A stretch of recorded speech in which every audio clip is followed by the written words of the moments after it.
Captain Vijayakanth அவங்கள பத்தி ஒரு சுவாரஸ்யமான விஷயத்தை தான் உங்க கூட ஷேர் பண்ண போறேன். கேப்டன் விஜயகாந்த் அவர்கள் அரசியலுக்கு வர்றதுக்கு முழு காரணமா இருந்தது நம்மள பலருக்கும் தெரிஞ்ச ஒரு விஷயம் என்ன அப்படின்னு பாத்தீங்கன்னா, விஜயகாந்த் அவர்களுக்கு சொந்தமான ஆண்டாள் அழகர் திருமண மண்டபத்தை திமுக கட்சியின் ஆட்சி காலத்துல மெட்ரோ பணிகளுக்காக அவருடைய மண்டபத்தை இடிச்சாங்க. அதனால வந்த ஒரு கோபத்தினாலையும் விரோதத்தினாலையும் தான் அவர் கட்சி ஆரம்பிச்சு திமுக அரசு பழிவாங்கணும், திமுக கட்சி பழிவாங்கணும் அப்படிங்கிறதுக்காக தான் அரசியலுக்கு வந்தார் அப்படின்னு சொல்லி நிறைய பேர் நம்பிக்கிட்டு இருக்கோம். ஆனா உண்மை அது கிடையாது. 2004 நிறைஞ்ச மனசு அப்படிங்கிற ஒரு படத்தை நடிச்சுக்கிட்டு இருக்கும்போது அந்த படத்தை பொள்ளாச்சி பகுதிகளில் ஷூட் பண்ணிட்டு இருக்கும்போது அந்த ஷூட்டிங் நடந்த இடத்திற்கு வந்த ஒரு வயசான ஒரு அம்மா விஜயகாந்த் அவர்களை சந்திக்க முயற்சி பண்றாங்க. ஆனா அங்க இருந்தவங்க யாருமே அவருக்கு சந்திக்கிறதுக்கு அனுமதிக்கல.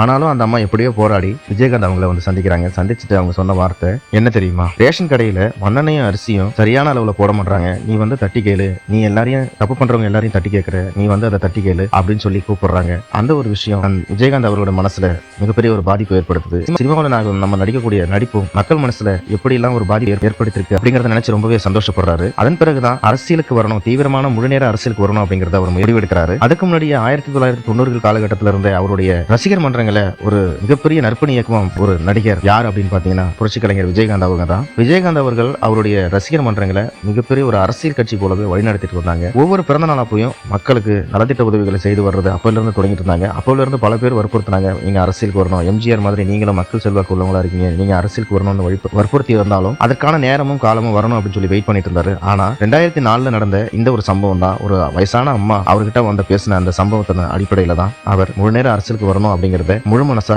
ஏற்றுக்கொண்டு அவர் அரசியல் கட்சி தொடங்கினார் அப்படிங்கிற உண்மை டைரக்டர் சமுத்திரகனி அவர்கள், நிறைஞ்ச மனசு படத்தினுடைய டைரக்டர் சமுத்திரகனி அவர்கள் அவர் முன்னாடி நடந்த இந்த விஷயத்தை அவரே ஒரு பேட்டியில சொல்லியிருக்கிறார். ஆக இதுதான் அவர் அரசு வருவதற்கு முழு காரணமாக இருந்தது.